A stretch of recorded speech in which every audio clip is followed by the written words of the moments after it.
거의 4, 5번 4, 5 그 다음에 이제 그 밑이 척추 1번이니까 요추 4번, 5번 사이 혹은 5번이랑 척추 사이 천골 사이 디스크 탈출이 가장 많이 일어나요. 이게 왜일까? 이걸 알아요. 그러니까 흉추 디스크는 없어요. 흉추 디스크 탈출이라는 있긴 하죠. 그죠? 흉추도 디스크 탈출이 있을 수도 있는데 디스크가 있으니까 어쨌든 흉추 디스크 탈출 제 주변에는 없어요. 흔하진 않잖아요, 그죠? 네. 우리가 보통 이렇게 앉아서도 내 몸통까지 돌리면서 옆을 볼 일이 거의 없잖아요. 항상 이제 목만 돌려봤자 까딱까딱. 아니면 더 큰 움직임을 가질 때 보통 이제 허리에서 회전이 일어나니까 특히 앉은 자세에서. 앉은 자세에서는 우리가 이제 코어에 막 힘을 빡 주지 못하니까 대부분 허리 쪽에서 그죠? 움직임이 발생하죠. 그래서 회전이 가장 많이 발생하는데 어쨌든 결론적으로는 굴곡 회전. 굴곡된 상태에서 회전했을 때가 가장 위험해요. 그래서 굴곡했을 때 우리가 그 뒤쪽으로 주간팔이 탈출할 수 있는 상황이 만들어진 거고 그 상태에서 어떤 회전에 대한 디스크에 대한 어떤 장력이 크게 발생했을 때 탈출이 제일 커요. 그래서 보통은 굴곡 회전이 첫 번째고 그 다음에 신전 회전, 그 다음에 이제 회전 플러스 굴곡 혹은 신전. 그래서 회전한 상태에서 굴곡 신전 운동을 해도 크게 위험하지 않아요. 회전된 상태에서 굴곡 신전 운동을 하는 거예요. 근데 이제 내가 만약에 목을 구부려 놓은 상태에서 부하가 실려 있는데 이 상태에서 갑자기 목을 비튼다던가 그죠? 신전 하선지 비튼다던가 이런 동작들이 위험한 거예요. 굴곡은 대부분 디스크 탈출에 직접적으로 영향을 주고 신전된 상태에서 회전은 약간 다르고 후관절 압박 같은 스트레스 요인이 생기는 거고 그러니까 대부분 디스크 증상이 발생하는 이 범위들은 우리가 평상시에 가장 많이 회전시키는 그 구간이라고 생각하시면 돼요. 경추 같은 경우는 1, 2번 사이에서 실제로 회전 수평 면에서의 어떤 회전을 만드는 가동 범위가 가장 커요. 그 그래프 받았죠, 저희? 네, 그죠. 그래서 수평면에서는 보통 그 후두골과 1번 사이 말고 1번과 2번 사이에서 고리관절에서 이제 회전이 가장 많이 일어나는데 그러면 회전이 많이 일어나는 곳에서는 회전이 잘 일어나니까 그게 상해 위험이 없는 건데 지금 이 그래프 상에서도 보면은 여기는 이제 17이지만 17 흉추 1번 빼고 경추 단위에서는 아무래도 아래쪽이 상대적으로 위쪽에 비해서는 그죠? 회전이 영향이 적기 때문에 목을 움직일 때 주로 상해는 아래쪽에서 이렇게 앞으로 기대 있을 때도 우리가 보통 시선은 앞을 보기 때문에 후두골은 들고 있잖아요. 그죠? 이게 되죠. 근데 이제 흉추에서부터 경추 하위 분절까지는 힘을 빼고 있죠. 이게 일종의 거북목이잖아요. 이게 이미 굴곡된 상태가 심해져 있는 상태. 그래서 이런 사람들이 주로 버선목증으로 경추치가 6% 오르는 상태가 뛰고 그 상태에서 회전을 많이 하는 사무직 사람들은 경추 디스크의 확률이 높죠. 요초도 같은 맥락이죠, 그죠? 보통 우리가 의자에 앉았을 때도 여기서 헤어놓으면 상관이 없지만 보통 이렇게 구부정하게 그래서 천추부터 시작해서 하위 분절이 뒤로 굽어 있는 상태고 그래서 뒤로 굽어 있는 상태에서 마찬가지로 탈출의 위험이 있는 상태로 내가 회전 저항을 계속 한다거나 못하게 되죠 이거. 그래서 거북목 운동들이 있어요. 거북 1.5 이제 그런 환자 우리는 회원이니까 회원들을 대상으로 경추 운동을 시킬 때도 내발기기 자세에서 약간 앞을 보고 그럼 신전이잖아요. 여기서 회전을 하면 다칠 수 있죠, 그죠? 다칠 수 있어요. 원리 이런 대로면. 근데 그런 운동을 시켜요. 병원에서. 제가 찾아본 거는 이렇게 신전됐을 때 안정성이 높은 자세라고 봤는데 두 번째로 위험한 게 신전한 다음에 회전하는 거라고 말씀하셨잖아요. 굴곡 회전이 가장 안 좋고, 그러니까 회전 굴곡 신전보다는 그러니까 신전 회전이 상대적으로 상해의 위험이 그나마 높다. 근데 이제 어쨌든 위험하다고 보통 얘기하는 건 굴곡 회전밖에 없어요. 네, 굴곡된 상태에서 회전. 그 차이가 엄청 큰 건. 그죠. 왜냐면 신전된 상태는 뒷관절이 잠기기 때문에 보통 디스크는 뒤로 탈출하니까 탈출이 좀 적거든요. 이해해요? 그러니까 이제 자꾸 그 의사들이 신전 운동을 강조하는 거예요. 탈출이면 신전 운동을 해서 뒤쪽 디스크 탈출이 발생하지 못하게 약간 관절을 닫는다라고 표현을 하는데 이것도 약간 그 반대 개념이 있어요. 우리가 디스크 어쨌든 뒤쪽 섬유륜이 약간 늘어나거나 혹은 뭐 약간 찢어지면서 탈출하는 거잖아요. 그러면 걔네를 닫는다라고 얘기를 하는 거예요. 그 의사는 그냥 쉽게 말하면 뒤쪽이 너무 늘어나지 못하게 약간 닫혀있는 상태에서 그냥 쉬라는 거죠. 이렇게 바른 자세로. 그러면 자연스럽게 회복을 한다 이거잖아요. 그들의 이제 입장은. 근데 이제 그 안에서 탈출하는 그 수핵은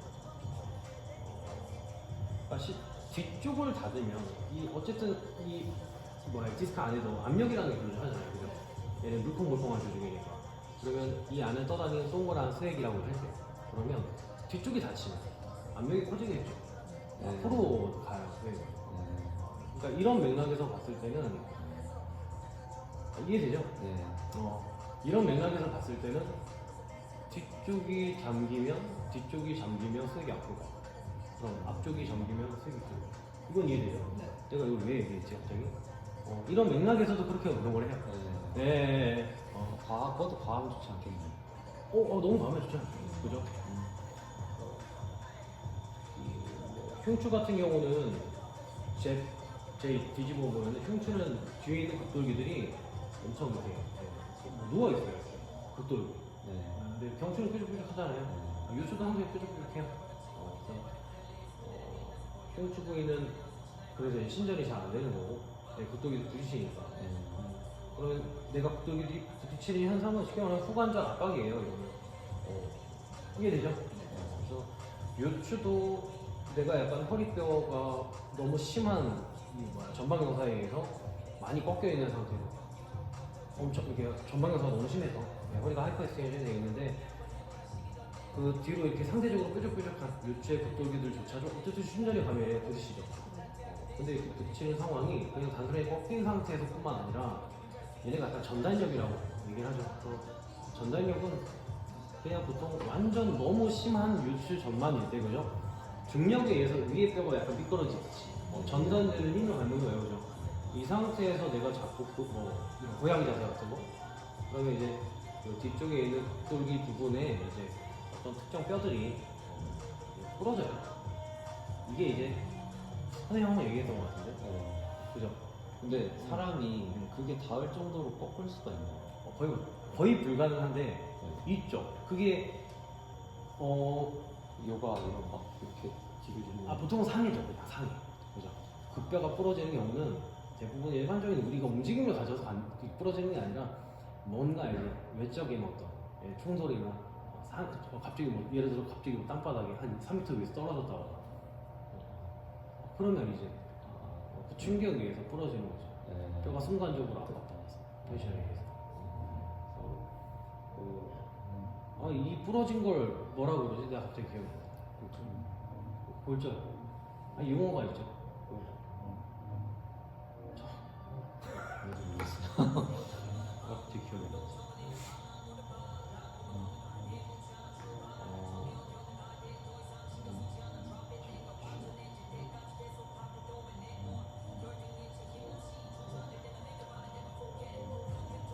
척추 분리증. 척추 분리증.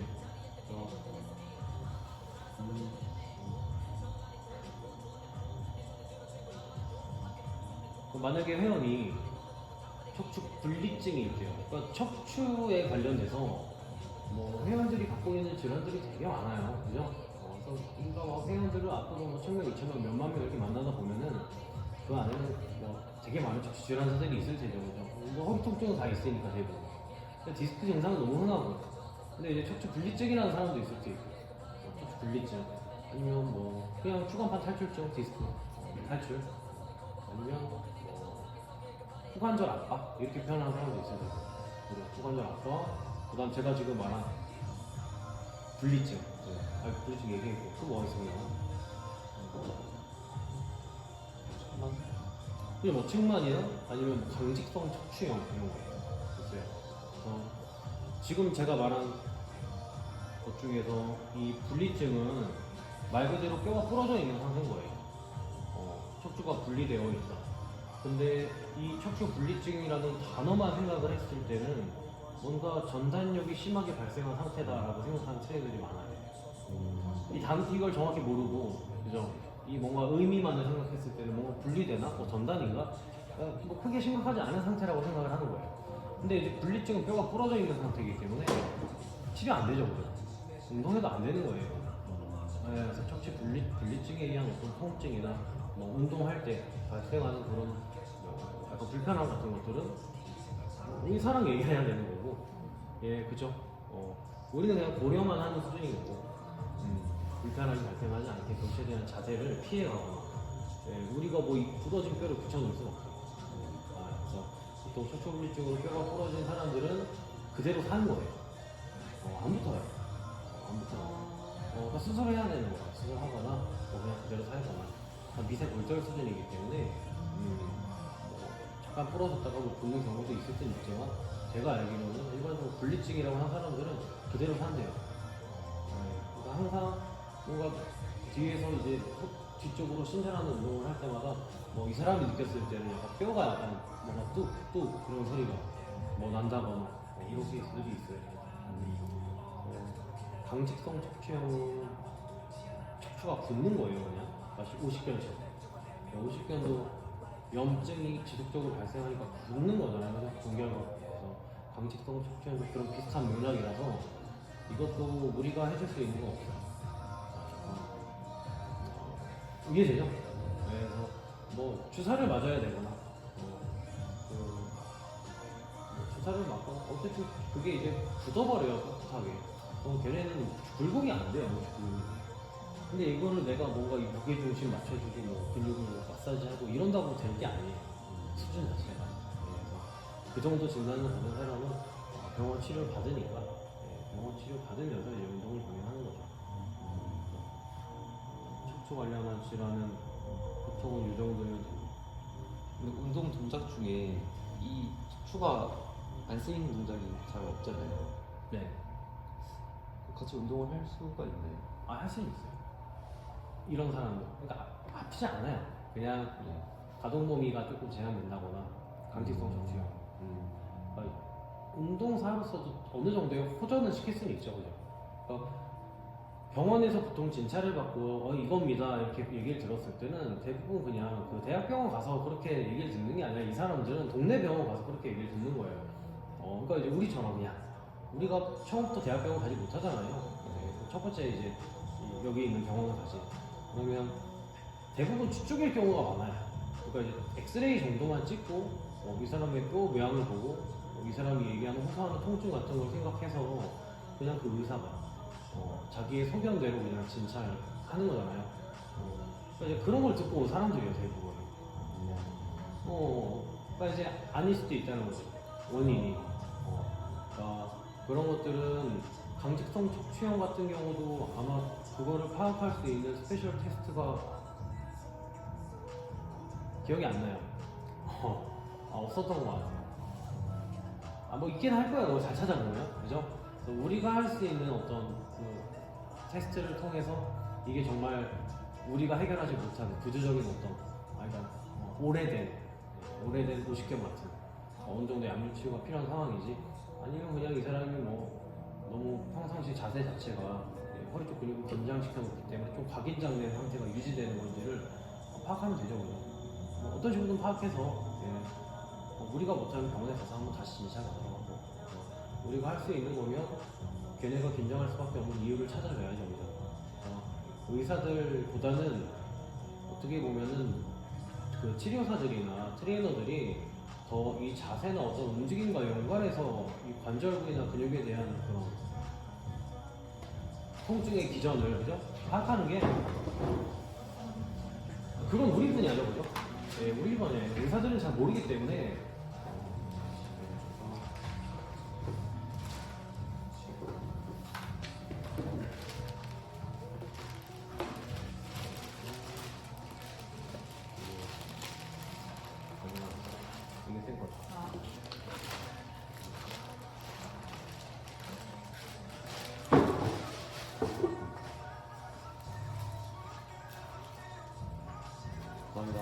고맙습니다. 네.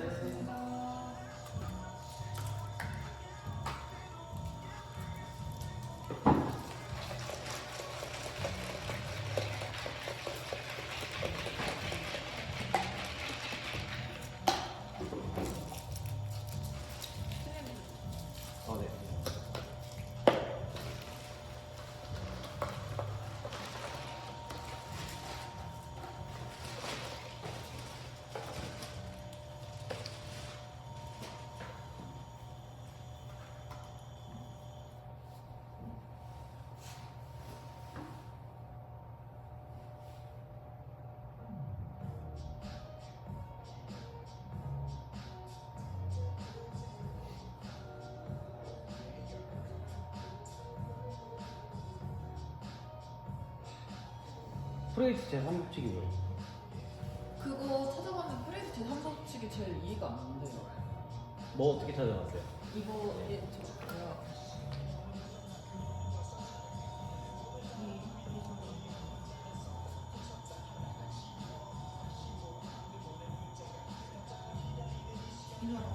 얘를 봤는데 이 법칙이랑 이 법칙은 무슨 얘기인지 이해를 했는데 상호ችን 도대체 어떻게 움직인다는 거지? 이거는 네. 제가 항상 말하는 거죠, 그죠? 독립일 때는 한쪽 밴딩이면 기울임하면 반대쪽으로 수평 회전이 일어나는 거예요. 이해되죠? 흉추가 구부러지면 이 상태에서 반대쪽 회전이 일어납니다. 이건 중립일 때. 그다음에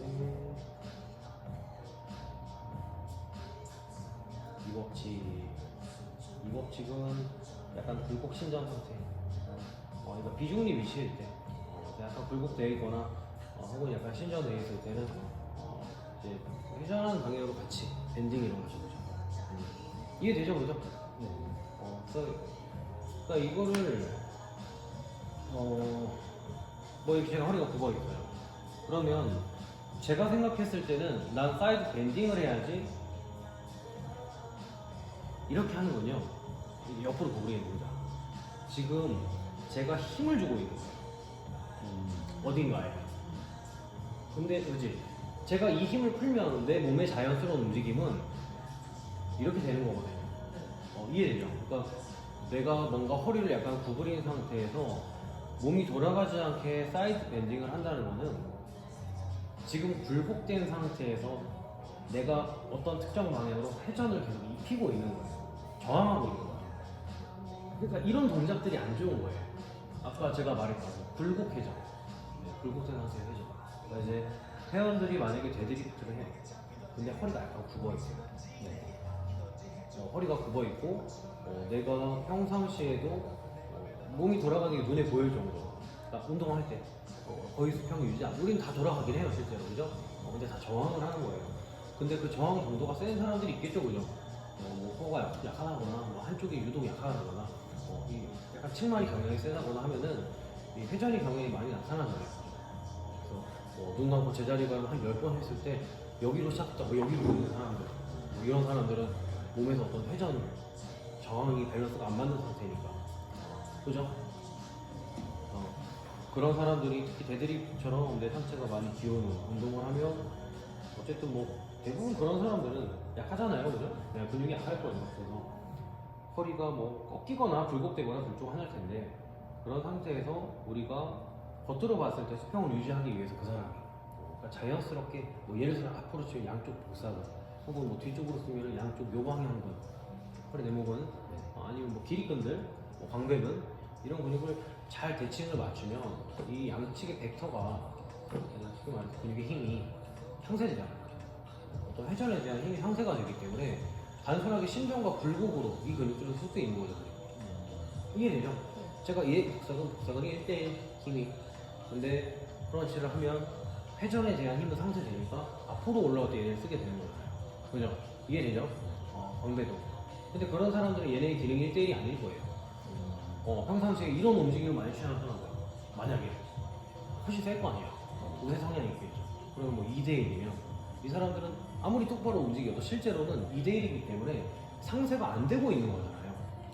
그죠? 그러니까 여기가 2니까 여기가 1이고 1이 남는데 이 1을 상쇄시키기 위해서 특정 불필요한 다른 곳에 어떤 보상작용이 일어나고 있는 거죠. 오, 사실이시죠? 그러니까 이런 것들에 의해서 허리를 다치는 거예요. 그래서 우리가 그 데드리프트나 스쿼트 중량 운동을 시키기 전에 초보자들을 항상 여기 우리가 그냥 코어라고 할게요. 배쪽은 이 코어 근육의 양측 어떤 대각선 방향으로 힘을 주는 근육 무리들을 어느 정도 그 도수근력 평가를 해봐야 돼요. MAP를 아니면 그냥 시켜보는 거. 그러니까 저도 막 평가는 하지 않아요. 귀찮으니까. 그냥 뭐 외복사근 크런치 같은 거 아니면 잠깐 버티세요 하고 좀 밀어보기도 하고 그죠? 밀어서 어느 정도 저항하는지. 그래서 이 사람이 복사근에 힘을 주면서 한쪽 방향으로 올라올 때 그 반대쪽 허벅지 안쪽 내전근에 적절한 힘이 가해지는지 아니면 적절한 힘이 가해지지 못하고 뭔가 그냥 몸을 움직이고 이렇게 막 비트는지 이런 걸 보게 되거든요. 그래서 약한 쪽은 당연히 강화해야 되겠다. 그래서 이 좌측과 우측에서 우선은 편측성 운동을 시켰을 때 이 사람이 동일하게 그러니까 잘 되는 쪽을 모방할 수 있게끔만 우리가 좀 인지를 시켜주고 훈련을 하면요 금방 이제 거기에 대한 활성화가 되거든요. 그죠? 그래서 데드리프트나 스쿼트 같은 거 할 때 막 허리가 많이 아프다고 해요. 허리가 많이 아픈 사람들은 뭐 다른 게 원인일 수도 있지만 그 운동을 하기 전에 뭐 데드버거나 버드독 아니면 직접적으로 몸통을 좀 구부리는 뭐 약하면 좀 위험할 수는 있지만 그죠? 복사근 크런치 하면서 다치는 경우가 좀 길긴 해서 그죠? 디스크 증상이 심하면 좀 피해야 되긴 해요, 그죠? 그래서 허리 후관절이 약간 늘어나는 동작이니까 그런 건 알아서 이제 고려를 하시고 그래서 뭐 복사근 크런치 할 때 내전근, 그다음에 복직근, 복사근, 그다음에 전거근 뒤로 돌아가서 그 동측 능형근까지 해요. 회전 나서는 상황. 이제 능형근 늘어나면서 날개뼈 빼니까 날개뼈가 나오면서 전거근을 축시키고 전거근을 축하면서 복사근으로 이어서 동측 외복사근 직근은 지나가기도 다 힘은 어쨌든 구부리고 있으니까 그걸 이제 내전근 쪽에서 받아줘야 돼요. 근데 이렇게 올라왔는데 허벅지가 떨어져 버려. 이러면 안 되는 거예요. 이해되죠? 그죠? 그래서 이거 이따가 하나만 제가 보여드릴게요. 얘로. 이런 운동을 좀 시키고 활성화를 키워놓고 뭐 데드리프트 했을 때 좀 괜찮다. 만약에 이런 힘들을 좀 인지하고 있고 자기가 얘기를 해주고 왜냐면 아까 이쪽과 이쪽의 힘을 동시에 잘 주시면 뭐 예를 들어 앞쪽은 양쪽 내전근과 엉덩이가 동시에 활성화가 될 거예요. 그죠? 우리가 허리를 펴긴 하지만 배에 힘을 뺄 수는 없잖아요. 뭐 적어도 호흡을 통해서라도 복사근을 조이긴 하니까 운동할 때는 그죠? 그래서 전방에 있는 근육들과 뒤쪽 근육들을 동시에 축해서 잘 내려갔다 올라오면 허리가 덜 아프겠죠? 어쨌든 그런 것들은 대부분 이 프레이트 이 법칙 때문에 하는 거예요. 굴곡 신전된 상태에서 움직이고 있으니까 내 회원이. 그래서 우선 굴곡 신전이 안 되게끔 만들어주긴 해야 돼요. 그게 제일 중요하죠.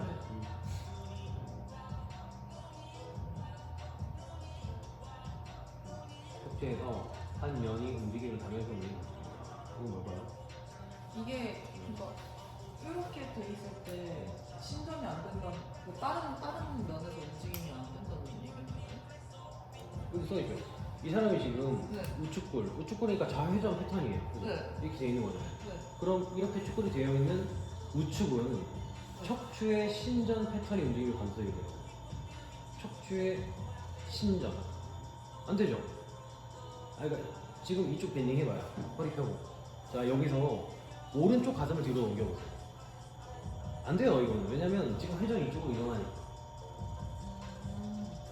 근데 우측 밴딩하고 만약에 왼쪽 가슴을 뒤로 가. 그러면 넘어가잖아요. 왜냐면 이건 이쪽으로 회전이 일어나기 때문에. 이쪽으로 신전이 안 된다는. 그죠? 우측에. 아. 우측의 척추 신전 패턴의 움직임이 감소.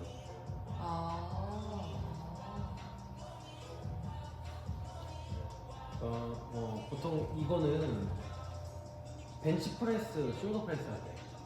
숄더 프레스. 벤치에 누워요. 근데 우리가 호흡근에 의해서 대부분은 우측이 약간 사이드 베닝이 돼 있다고 생각하시면 돼요. 이 허리 공간, 이 공간. 횡격막 우세 성향 때문에 항상 이쪽이 조금 더 힘을 많이 받는 곳이에요. 그래서 대부분 사람들은 다 이 왼쪽 갈비뼈 높이가 높아요.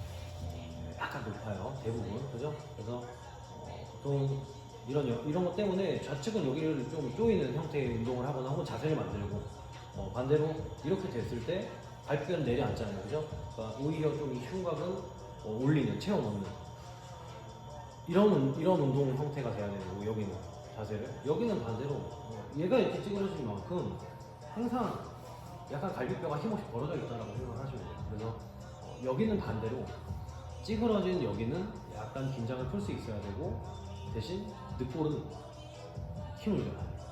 그러니까 이래야 대칭이 맞는 거예요. 어쨌든 예, 이래야 대칭이 맞는 상태예요. 근데 자, 우측골이라는 거는 쉽게 말해 지금 우리의 상태인 거예요. 우리의 상태가 우측골 상태예요. 약간. 자, 그런데 내가 벤치에 이렇게 차렷하고 앉아서 뒤로 누워요. 그러면 보세요. 우측골 상태고 좌회전 패턴이 어느 정도 다 있기 때문에 일반인들은 거의 90% 이상이 하나는 다 이 패턴이기 때문에 자, 누우면서 내가 척추를 신전하는 순간 우측은 안 펴져요. 좌측 신전 패턴이 나타나기 때문에 대부분의 회원님들은 정말 똑바로 엉덩이를 대고 앉아서 뒤로 살짝 기울인 인클라인 벤치에 눕혀보면요. 대부분 사람들은 다 왼쪽 날개뼈가 뭔가 더 평탄하게 닿는 느낌을 받는 거예요. 오른쪽 날개뼈는 약간 날개뼈 아래쪽이 닿거나 혹은 날개뼈 안쪽 부분이 조금 더 뾰족하게 닿거든. 뭔가 확 넘어가는 느낌이 없잖아요. 그죠? 예, 이게 이 패턴 때문에 내가 힘을 주면서 어쨌든 누웠잖아요. 지금. 이해되죠? 그죠? 네. 중립 상태를 최대한 유지한 상태에서 제 3법칙 우측골이기 때문에 좌회전 패턴이고 좌회 쪽은 신전이 잘 되고 우측은 신전 제한이 있기 때문에 그대로 힘주고 누우면 당연히 왼쪽은 잘 펴져 있고 우측은 약간 펴져 있는 거예요. 그대로. 그죠? 그러면 이런 사람은 여기서 날개뼈를 조절해서 날개뼈의 느낌을 맞추는 게 아니라 좌측 밴딩을 한번 하면 돼요. 근데 이제 힘을 주고 허리에 약간 등받이 등을 살짝 떼고 왼쪽 옆구리 갈비뼈를 살짝 조이는 느낌을 주면 이걸 유지하고 되면 그럼 이제 오른쪽 날개뼈가 닿게 되거든요.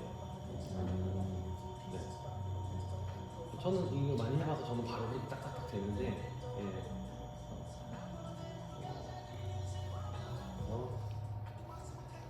지금 어쨌든 골반은 못 움직이는 상태라고 치고 그죠?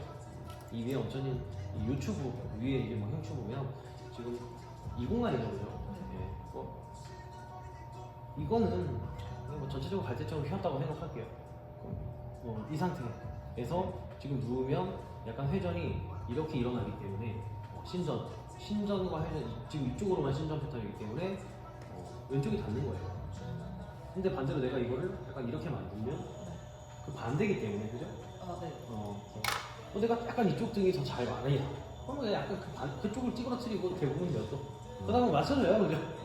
이해되죠, 그죠? 네. 네. 그래서 이런 경우 많아요, 그죠? 날개뼈 한쪽만 다 있다. 회원님들이 느낌이 다르다. 네. 그러면 우선은 서서 척추랑 날개뼈 사이 간격 좀 확인하고, 예, 진짜로 한쪽 능형근이 너무 우세할 수 있잖아요. 이 능형근 우세 패턴을 확인하는 방법은 그 회전근개 우리가 왜 회전근 이렇게 하잖아요, 그죠? 어깨를 축으로 움직이는 느낌을 잘 만들면 이거는 능형근을 우세하게 쓰지 않는 거예요, 그죠? 등이 안 움직이면 날개뼈. 근데 이거를 우리가 큐잉을 잘 줘요, 회원님. 날개뼈 움직이지 마시고요. 날개 잡아줘요, 그치? 움직이지 마세요, 이거. 피부에 대면 느껴지니까. 그리고 팔만 돌리세요. 팔만 돌리는 왜 회전 해보세요 했는데 이게 되는 사람이 있고 능형 쓰는 사람이 있겠죠. 네.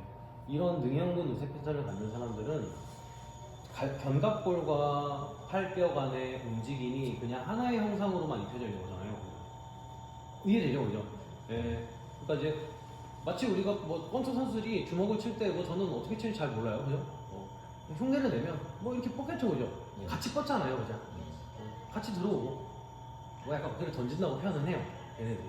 그래서 저 좀 아는데 근데 이제 어쨌든 날개뼈랑 팔 다 따로 써요. 그래서 다. 근데 일반인이 생각했을 때는 같이 나가고 같이 들어오는 거예요. 근데 우리가 하는 운동은 이게 아니잖아요, 그죠? 우리는 날개뼈를 약간 다르게 움직이면서 팔을 뻗잖아요. 네. 그러니까 이제 팔과 날개뼈 사이에서의 움직임이 어떤 한 특정 방향으로 안으로 가면 뒤로 가려면 날개뼈 뒤로 가야 돼요.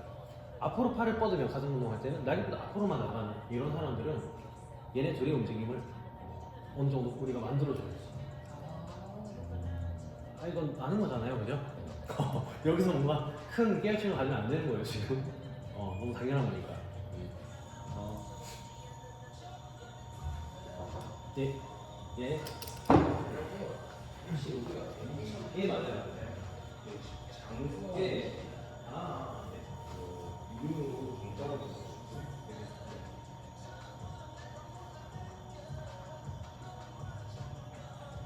감사합니다.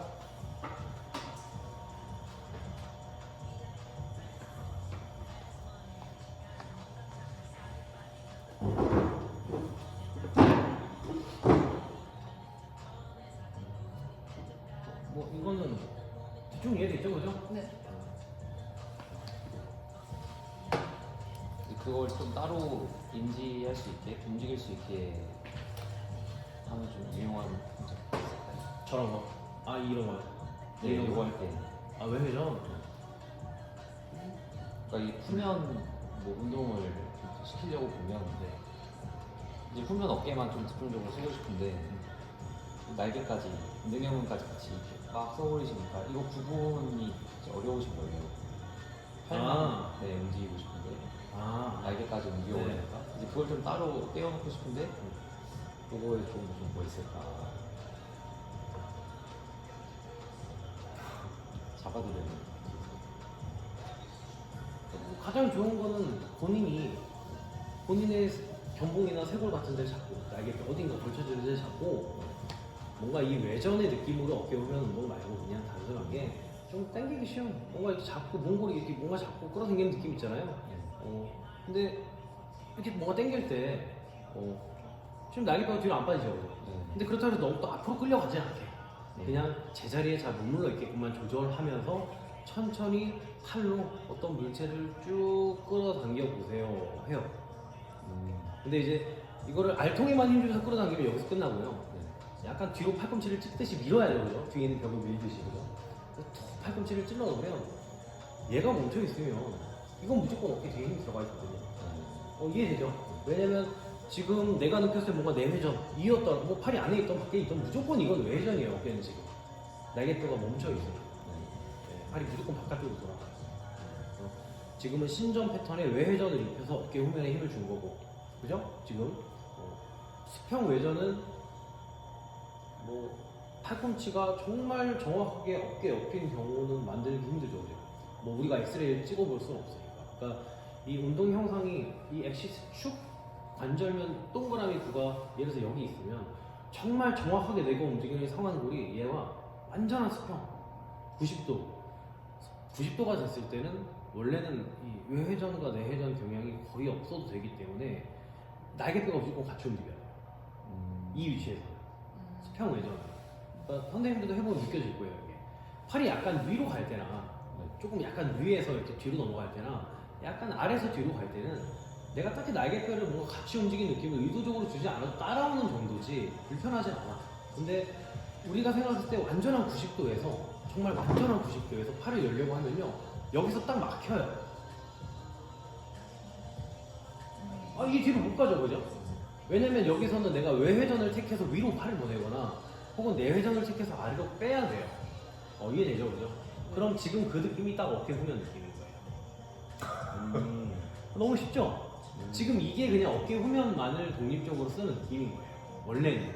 근데 이제 여기서 약간 이두근이나 뭐 어깨 앞쪽 주변 조직들이 조금 타이트한 나이 드신 분들은 가슴 근육이나 다 뻑뻑하잖아요, 그죠? 그러니까 자꾸 이제 내밀어지는 거예요, 소형근 때문에. 뭐 예를 들면 날개뼈를 약간 앞으로 엎어뜨리고 팔머리를 약간 당기면서 불편하죠, 그죠?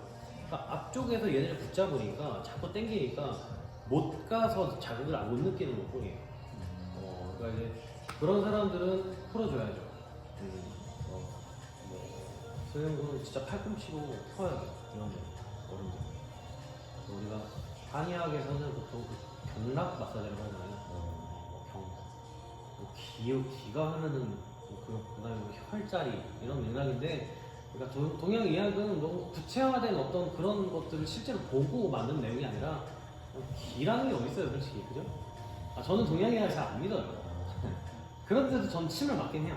침 치료는 받는데 뭔가 기와 혈자리를 끌어야 된다 이런 걸 저는 잘 안 믿는 편이고 왜냐면 구체적인 이론이 없거든요.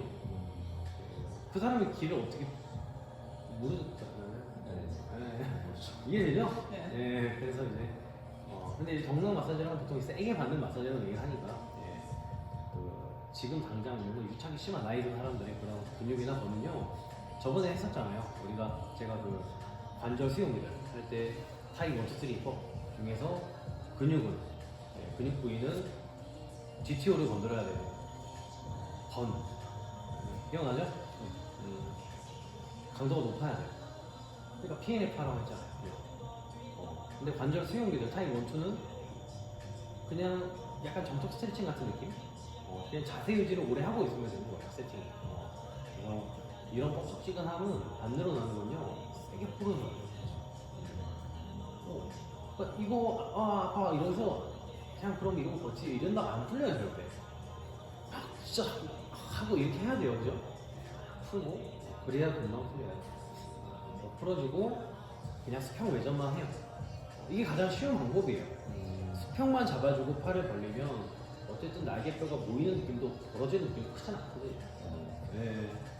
그래서 수평 외전을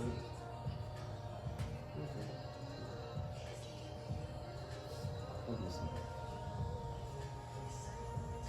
또 다른 거 궁금해. 지금 뭐 사는 궁금해? 아무거나 상관없어요. 쌤, 무릎 수술하신 분이 있는데 두 번?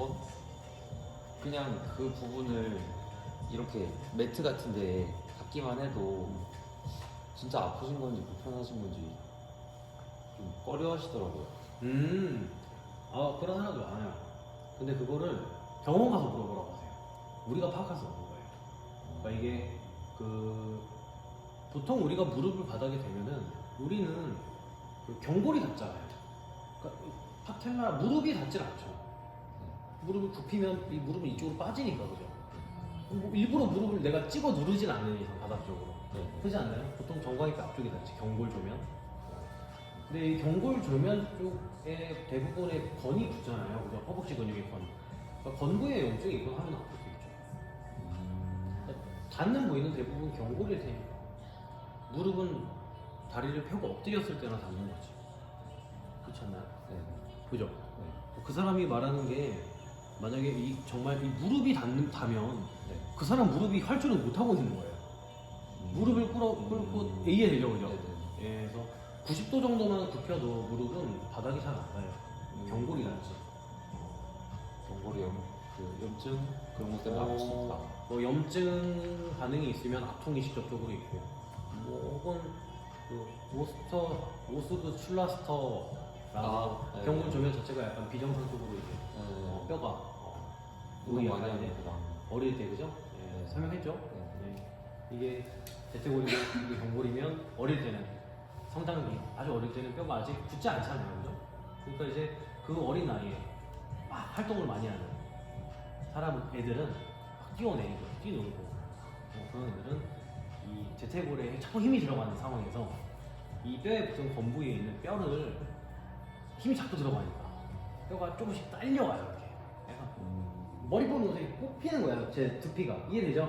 그러면서 뼈가 약간 이렇게 볼이 튀어나와요. 그러니까 이게 만져지는 거예요, 뾰족하게. 저는 그렇거든요. 어릴 때 운동 많이 가지고. 그래서 뭐 이렇게 좀 과하게 뾰족해지면 이 뾰족한 뼈 때문에 아플 수 있죠.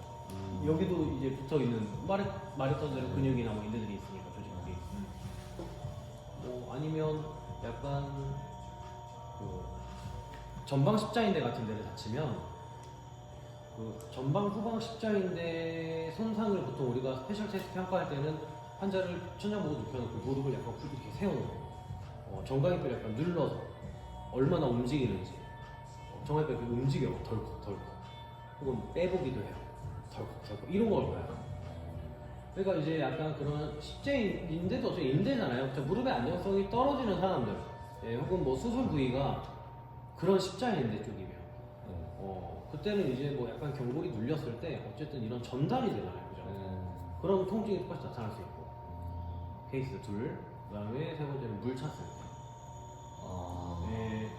뒤에 물이 참 붙잖아요, 그죠? 그럼 무릎을 좀 많이 굽히고 앉아서 뭐 뭔가 지금 물이 차서 안 그래도 압력이 높아졌는데 물풍선을 누르는 것처럼 예, 그러면 아파요 되게. 예, 그런 사람들 무릎 못 굽혀요. 바닥이 못 돼요.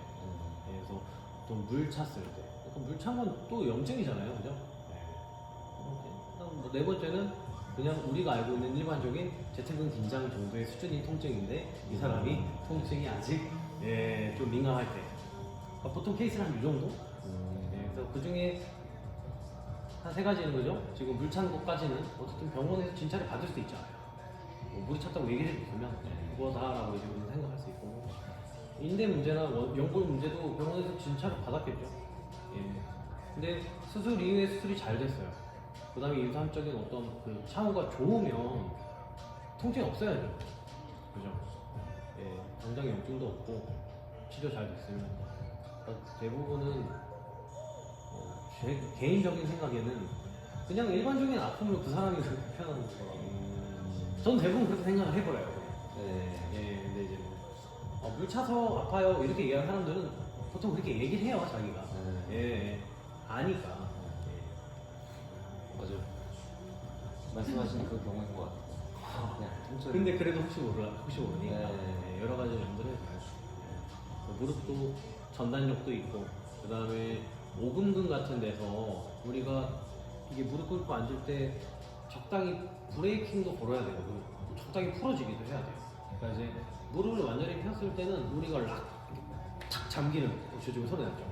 탁 잠기는 순간에는 저는 지금 예를 들어서 오금근이나 이 허벅지 주변, 무릎 주변에 힘을 안 줬기 때문에 얘가 스크류가 되면서 확 들어가서 맞물린 거잖아요, 그죠? 근데 이제 서 있을 때는 우리가 힘을 주고 있잖아요, 그죠? 일어나 있을 때 힘을 주고 있기 때문에 다친 사슬 형상일 때는 스쿼트 하면서 무릎 쫙 펴도 무릎이 이 정도로 탁 들어맞진 않아요. 그러니까 이제 다친 사슬 형상일 때는 발바닥이 고정되니까 위에 있는 대퇴골이 돌아가야지 스크류 홈이 되는 거거든요. 근데 우리가 일어날 때 무릎이 안으로 들어가지 않게 우리는 힘을 주잖아요, 그죠? 그러니까 락이 되진 않죠, 그죠? 안 돼야 되는 거예요, 원래. 근데 이제 그게 잘 안 되는 사람들이 있어요. 약한 거죠. 예, 뭐 오금근도 기능이 좋지 못하고 엉덩이도 안 좋고 애초에 너무 이 X다리 형상이 그러니까 이 경골이 자꾸 외회전되는 성향이 심한 분들은 무릎 굽히면 그 형상이 더 심해지는 거 아니에요. 그죠? 더 비틀어져요, 이렇게. 안 그래도 내회전은 약간 안쪽으로 물이 쏠리는 그러니까 여자 아이들이 이렇게 발 빼고 앉는 느낌. 겉으로는 안 그래 보여요. 무릎 꿇린 형상이. 실제로는 골반이 약간 전방도가 심하고 발이 안으로 모여있는 상태에서 무릎을 굽히면 굽힐수록 내측은 계속 돌아가면서, 그죠? 이해되죠, 이거? 중립 유지력이 계속 늘어나요, 안쪽이. 회전이 가해지면서 굴곡이 되는 거잖아요. 아프겠죠? 예, 물론 뭐 굴곡이 된 상태에서 회전이 되는 거라고 표현할 수도 있잖아요. 가장 안 좋은 관점에. 그러면 이런 굴곡과 회전력에 의해서 주변 조직들이 엄청 텐션이 늘어나는 부위가 생길 거 아니에요. 인대 같은 조직들, 비탄선 조직들. 그러면서 또 통증이 발생할 수 있죠. 그러면 이거는 내가 좀 형성을 가져야지. 그래서 대퇴골과 무릎을 이렇게 좀 잘 일자로 유지하고 무릎을 꿇는다는 거는 어쨌든 정강이도 움직일 수 있는 환경이고 허벅지도 움직일 수 있는 환경이잖아요, 그죠? 그러면 그 사람이 앉을 때마다 이렇게 됐을 때 통증이 아프대요, 만약에. 그러면 수정을 해보는 거예요, 약간 런지 자세로. 그럼 이발로 버틸 수 있잖아요. 그 이발을 살짝 뗄 수 있잖아요, 그 사람이. 그럼 선생님이 이쪽 골반 좀 세워주고 뭐 약간 전방이 더 심하면 배 힘주고 뭐 엉덩이도 살짝 힘주고 근데 너무 굽진 않게 앞으로 골반을 밀어 넣어서 펴야 돼요. 이해되죠, 그죠? 이거를 거의 다 못하세요. 그죠? 못하죠. 왜냐면 장요근이랑 대퇴직근 단축이 심하니까 대부분 요즘 사람들 맨날 앉아있잖아요. 장요근 대퇴직근 못 펴잖아요. 이렇게 필 일이 없으니까 보통 이걸 못해요. 저도 안 펴져요, 완벽하게는. 저도 지금 여기 마사지 해야 펴져요. 예. 어쨌든 이렇게 만들어내고 뒤에 있는 발바닥 너무 가쪽으로 돌아가지 않게. 예. 뭐 눕히면 또 그 사람들은 쥐날 거예요. 이런 사람들은 대부분 쥐나요. 그래서 차라리 발가락을 딱 바닥에 짚고 선생님이 생각했을 때 경골이 밖이 아니라 차라리 좀 안쪽으로 돌아간 느낌. 좀 위에 세우고 엉덩이 힘 잘 주고 얘 맞추면 무릎 안 비틀어지잖아요, 그죠? 그러면 이렇게 만들어 놓고 무릎 대보라고 해봐요. 그리고 이렇게 무릎 굽히고 천천히 한쪽 발 내려서 만약에 안 아프면 이게 문제인 거죠. 이해되죠? 뭐 이런 식으로도 볼 수 있고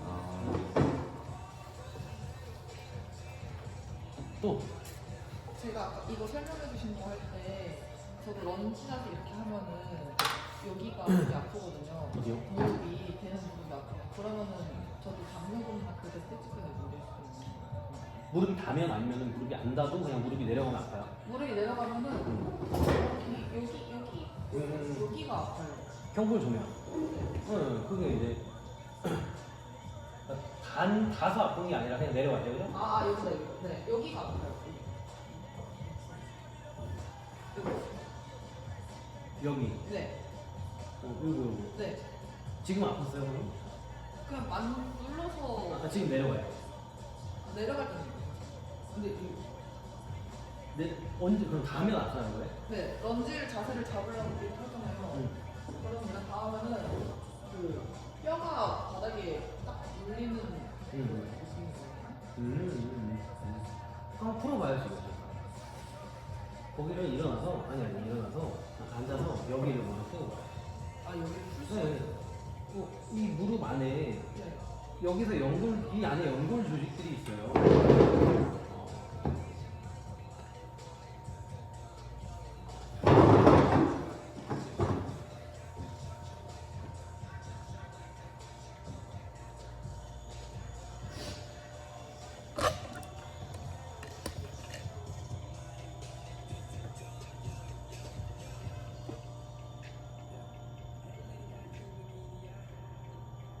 우선 이거에 대한 봐야 돼요. 지금 한번 다시 해봐요. 지금 아프면 다른 거 풀어야 돼요. 그럼 여기 풀어야 돼요. 네. 그러니까 스트레칭을 해보는 거예요. 대퇴직근이랑 뭐 이 장요근 같은 거 스트레칭 하는 거 있잖아요. 얘는 근육이기 때문에 그냥 뭐 정적 스트레칭 할 거면 진짜 뭐 한 2, 3분씩 버티고 그냥. 네. 아니면 TNF 할수 있으면 TNF 하고 그래서 늘려보고 다시 무릎 바로 굽혀봤을 때 그래 통증 강도가 줄었어. 그럼 얘네가 원인인 거예요. 여러 가지 상황이 있어요. 무릎 댔을 때 아픈 거를 내가 대신 느껴줄 수 있으면 명확하게 내가 얘기해 줄 수 있겠는데 그 사람들이 얘기하는 그 통증을 이거 뭐 예를 들어서 내가 뭐 시큰시큰하다 뭐 찌릿찌릿 또 다른 용어를 쓰고 그죠? 타박상 이제 약간 멍들었을 때 흉 터졌을 때 흉 터진 부위를 대는 느낌 또 다르고 그죠? 다 다르잖아요. 근데 대부분 회원님들은 이런 통증 자체를 다 그냥 아프다라고 뭉뚱그려서 표현하니까 제대로 파악이 안 되는 거예요. 이게 저 안쪽에 연골 연화증처럼 저 심부의 문제일 수도 있고 정말로 이 무릎 밑에 숨어있는 연골이 약간 탈출증처럼 디스크 약간 밀려 나오는 사람도 있어요. 찝히는 경우도 있고 그냥 인대나 건 통증일 수도 있잖아요. 그죠? 뭐 비틀림이야 통증일 수도 있고 다 가서 아픈 수도 있고 보통 표면 쪽에서 느껴지는 통증 같다라고 생각하면 그냥 인대나 보통 건 아니면 그냥 뭐 근육 얘네 문제 그러니까 얘네 잘 늘어나지 못해서 근데 이제 보통 무릎 안쪽 저 심 안쪽이 아파요 이러면 그때는 그 안쪽에 있는 연골이 약간 이제 연화되는 그것도 염증이에요. 연골 연화증 뭐 아니면 물 차는 거 그러니까 무릎을 굽힐 때 아프다고 한 거 있잖아요. 물 차는 거는 보통 통증이 무릎 앞에 오진 않고 원래는 약간 무릎인가 오금인가 약간 이런 애매모호한 느낌으로 보통 표현을 해요. 예, 뒤쪽이 약간 아프더라고요. 그래서 제일 좋은 거는 병원을 그죠? 그러니까 병원을 우선 가면은 거기는 검사 도구들이 있잖아요, 그죠? 저보다 엑스레이로는 안 되긴 해요. 그 인대주의 같은 건 초음파 같은 거 봐야 되는데 있잖아요, 병원에 그죠?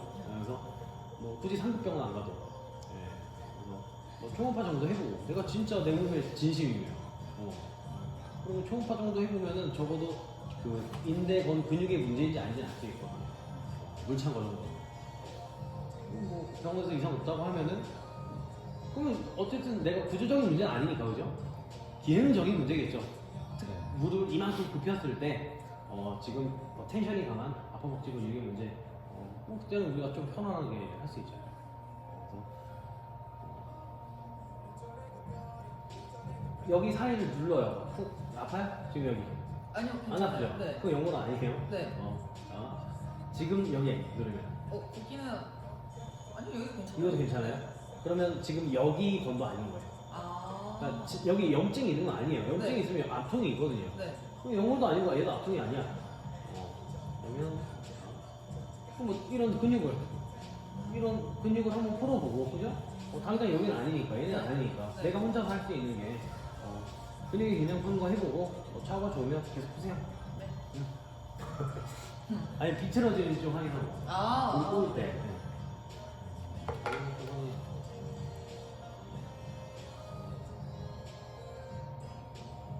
또 뭐였지?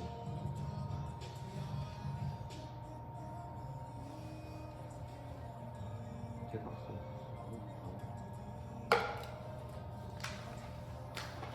우선 궁금한 거 있으면 다 물어도 돼요. 네, 하나 더 있습니다.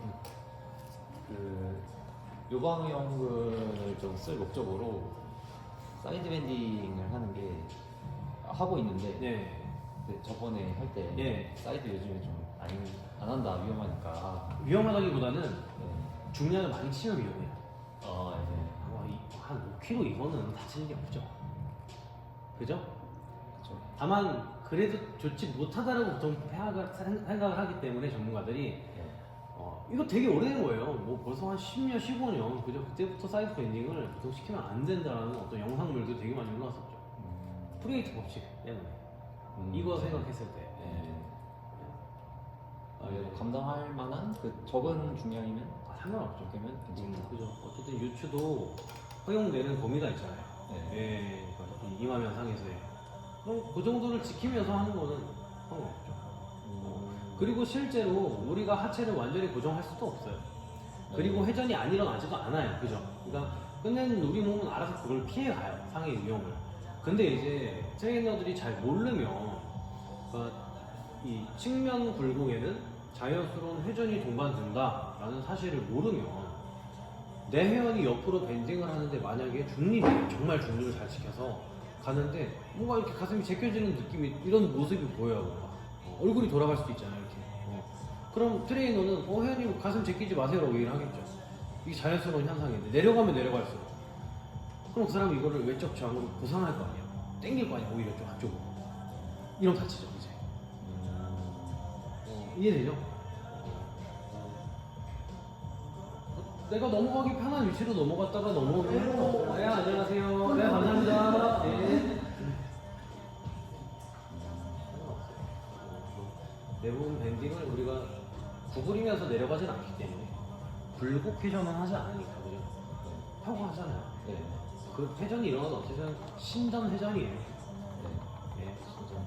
그러니까 펴져 있는 상태에서 측면 굴곡에 회전이 더 이제 결합된 형태지 허리에 힘을 빼고 굴곡된 상태에서 회전 결합은 아니잖아요, 그죠? 네. 그러니까 상의 위험이 크진 않죠. 펴고 있으니까. 근데 이제 주로 말씀하세요. 저 로만 체어에서 할 때 있잖아요.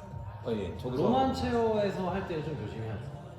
어. 저기선 중력의 영향을 많이 받잖아요. 네. 이미 내 체가 아니고. 그래서 이제 내가 뭔가 서 있을 때랑 옆으로 누워 있을 때는 좀 다르죠. 왜냐면 서 있을 때는 우리가 이것만 생각하면 되는데 네. 저기서는 내 몸. 이것도 신경 써야 되는데 이것도 신경 써야 되고 네. 이것도 신경 써야 되고 그러니까 조금 더 위험한 상황인 거죠. 그래서 그 사람이 내려갈 때 어쨌든 허리 잘 펴고 내려갈 때 그러면 이 법칙대로면 지금 중립이에요. 자, 측면 굴곡일 때 회전 저항이 이렇게 나타나야죠. 그래서 정말 이렇게 잘 내려가고 이렇게 올라가면 상관없죠. 근데 그 사람이 만약에 내려갈 때 포스처가 이렇게 나타나면 그거는 지금 그 프레이트 2법칙인 거예요. 요추가 굴곡되어 있다고 생각을 하시는 거예요. 그러면 굴곡 회전이잖아요. 근데 이 순간에 반대 힘을 주면 다치는 거예요. 원래는. 네, 중요한 거가 가야지. 그것만 조심하면 돼요. 숙여지는 그죠, 그죠. 굴곡 회전이 위험하니까. 알겠습니다. 이 로테이션, 안티 로테이션 운동들이 있잖아요. 그러니까 이 회전에 대해 저항하는 운동들, 뭐 스파이럴 밴드 같은 거 감아서 몸에 칭칭 감아서 예. 한쪽 방향으로 회전하는 런지하면서 회전하거나 뭐 메디시모 같은 거 잡고 그리고 바이퍼 잡고 하는 것들 이런 거 있잖아요, 그죠? 예. 그런 것들도 마찬가지죠, 그럼. 굽으면 안 돼요. 이해되죠? 그러니까 바이퍼 운동할 때가 제일 위험해요. 이 큰 짐볼 같은 거, 짐볼이라고 하나? 크로스핏에서 잡는 샌드 들어있는 공 있잖아요. 예. 크잖아요, 부피가. 바이퍼도 잡을 때 여성분들이 잡기엔 넓어요. 그죠? 이렇게 잡아야 되니까. 그러니까 애초에 우리 남자들이야 체중도 있고 키도 길고 어깨도 넓으니까 이 정도 근육 잡는다고 해서 막 등이 붙진 않을 수 있어. 버티잖아요, 우리. 그죠? 네. 근데 성분들이 힘들어요, 약한 분들이. 특히 짐볼 같은 것만 안 하도 굽어버리죠, 이렇게. 네. 예, 우리가 억지로 버티겠지만 예, 아니까. 근데 이렇게 허리가 굽어 있는 상태에서 이미 굽은 상태에서 내가 회전 저항 운동하면 이거 다치죠, 그죠? 이해되죠? 네. 오늘 원래 이거 대각선 패턴 운동 하려고 했어요. 대각선 패턴 운동을 할 건데 편측성 운동들 있잖아요. 예, 그러니까 이제 양쪽 똑같이 대칭 맞춰서 하는 스쿼트 이런 거 말고 뭐 이런 스플릿 스쿼트나 뭐 런지 같은 거 뭐 있을까요? 또? 뭐 우리가 이제 로우나 덤벨 프레스도 한 손으로 할 수 있잖아요. 데드버그랑 도그보드도 어떻게 보면 그렇지, 교차적으로 움직이니까 이것도 편측성이고. 그래서 여기서 말하는 다이어고널 패턴, 이 대각선 패턴은 데드버그나 버드독처럼 내가 상하지가 서로 반대쪽으로 움직이는 것들이 대각선이죠, 그죠? 그러면 동측선 동측발을 움직이는 운동들도 있겠죠, 그죠? 네. 이해되죠? 네. 그러면 이거는 제가 계속 설명했잖아요, 그죠? 뭐 전곡은 배, 내전골. 그럼 얘는 어떻게 활성화 돼야 돼요? 만약에 선생님들이 데드버그를 왼쪽 무릎, 왼손을 바닥에 대고 오른손, 오른발을 바닥에 생각을 해보세요. 이게 안 될 것 같죠?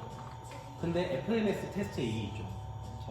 네, FMS 저 기능적 움직임 테스트 저기에 그 항목 중에 저기 그 판 큰 거 있잖아요. FMS 그 판 라인 안에 한쪽 손 올리고 한쪽 무릎 올리고 손을 약간 밖에 빼고 그리고 나서 버티고 한쪽 손 한쪽 발 이렇게 올리는 버드도 이게 항목에 포함돼요. 그래서 이게 안 되는 사람들은 손 발을 반대로 뭐 이런 식으로 하는데 그러면 얘랑 얘의 차이를 알아야죠. 이해되죠, 그죠? 얘는 그래도 교차가 되면 손과 반대쪽 발 사이에 멀잖아요, 어쨌든. 거리가 멀죠, 그죠? 대각선상. 네. 그러니까 그 바닥에 닿는 면을 기준으로는 어쨌든 손바닥 크기와 발바닥 크기가 이렇게 있으면 적어도 이만큼의 기저면이 확보된 거예요. 대각선상으로. 그러니까 이 사람은 이 축에 대한 이런 움직임에 대해서만 균형을 잡으면 되는 거예요. 이해되죠, 그죠? 그러면 이거에 대해서 내가 균형을 잡는 거고 제 몸이 이런 식으로 움직여요. 그러면 여기서 제 상체가 만약에 이렇게 엎어져요. 그럼 엎어지지 않게끔 반대로 회전시키는 광배. 그죠? 지금 오른쪽 광배. 이해되죠? 그럼 반대로 뭐 다리가 떨어져. 뭐 엉덩이가 떨어져요. 그럼 뭐 기립근. 통증이나 혹은 대치 기립근, 그 다음 엉덩이 근육 같은 거. 그럼 뒤쪽 잡아주잖아요, 그죠? 그러니까 이것만 신경 쓰면 되는 거예요. 왜냐면 지금 왼손, 오른발은 바닥에 닿아 있을 때 알아서 안테리어 쪽 힘 주고 있으니까. 이해되죠? 그러니까 들 때 그냥 팔다리를 드는 게 아니라 광배 쪽이고 기립근 신고 엉덩이 힘 주고 햄스트링까지 힘 주면 잡히죠, 그죠? 그럼 얘는 기저면이 한쪽이에요, 그죠? 근데 몸은 이렇게 있어요. 얘는 기저면이 이렇게 있었는데 몸이 그래도 여기 있었잖아요. 양 끝 사이 안에 기저면 내 몸통이 그래도 중간쯤에 있고 얘는 한쪽에 있고 내 몸이 여기 붕 떠 있단 말이에요. 예. 그럼 얘보다 얘가 그러니까 옆으로 좌우측 바늘이 이마면상에서의 안정성은 훨씬 떨어지는 상태잖아요. 앞뒤 거리는 얘랑 거의 비슷하잖아요, 그죠? 발, 손 위치는 똑같을 테니까. 이해되죠? 얘가 더 힘들겠죠, 당연히. 그럼 얘는 뭘 해야 돼요? 지금 선생님들이 이쪽 손도 펴고 이쪽 발도 폈어요. 그러면 피고 피는 동작이니까 어떻게 보면 후면 사슬 운동이잖아요, 그죠? 팔을 뒤로 들어서 뭐 승모, 팔, 어깨 뒤쪽, 뭐 광배도 약간 힘들 수도 있고, 그다음 기립근, 엉덩이, 햄스트링 지금 오른쪽에 다 힘을 줘서 뒤로 펴서 들었어. 그럼 안테리어 쪽이 살짝 힘이 풀리긴 하지만 우리는 알고 있으니까 약간 힘 줘요. 좋다 쳐요. 여기는 앞쪽 힘 주죠? 그죠? 근데 등이 굽진 않게 또 나름대로 허리를 펴고 있어요. 근데 자, 이게 지금 여기서 균형을 잡는 것과 연관이 있어요? 없죠? 없잖아요, 그죠? 제가 왼쪽 손, 왼쪽 발로 바닥을 잘 짚고 배에 잘 힘주고 있는데 오른쪽 등에 제가 지금 힘을 주는 거랑 이 위에서 균형을 잡는 게 아까처럼 연관이 있는지. 여기서는 뭘 해야 돼요? 제가 일로 엎어지건 이걸 신경 써야 되잖아요, 그죠? 네. 지금은 제 몸이 이렇게 엎어지는 걸 신경 써야죠, 그죠? 이해되죠? 그럼 우리는 이렇게 당겨야죠. 이해되죠? 이거 이해되죠, 쌤? 아까는 여기 팔과 여기 다리가 닿았기 때문에 이거나 이거를 신경 썼어야 되고 지금은 이거 하나만 신경 쓰면 되잖아요. 그러면 이렇게 만드는 근육들이 있겠죠. 이 브릿지 쪽에서, 이쪽에서, 그죠? 그러면 어디죠? 이 몸통이 올라오는 거를 생각해. 반대로 몸이 고정되고 만약에 제가 이렇게 있던 다리를 들어요. 이거랑 똑같잖아요, 그죠? 이거랑 똑같죠? 네. 그러면 엉덩이 외전. 네. 이해되죠? 이건 이해되는데 이 동작이 그러니까 이 동작을 할 수 있는 동작인가가 자꾸 해볼 거예요 일단. 아, 지금 FF 여기 있죠. 그러니까 이게 누워 있는 게 아니고 지금 버둥 있는 거죠.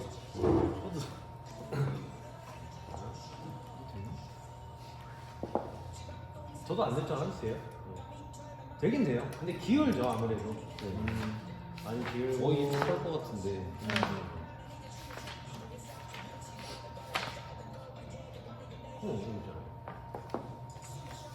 동축돈 돈축발 켜잖아. 신전. 그럼 이렇게 할 때 팔이랑 발 안쪽으로 모아줘서 아니, 손과 발은 지금 앞으로 뒤로 뻗는 거예요. 아니, 이건 이제 이 점은 그게 안 될 때 발을 그냥 반대로 둔 거죠. 일반적인 우리가 하는 버드도구를 하는 거고. 이해되죠? 왜 이렇게 잘하지? 그러니까 이렇게 나도 안 되는데. 한번 자꾸 하다 보면 되겠죠, 그죠?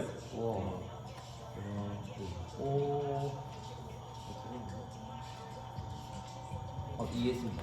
이해했죠? 네네. 되긴 돼요. 잘하는 얘기 하나. 우리 한 5분만 쉬었다가 네. 네. 한번 해봐요, 이제. 네.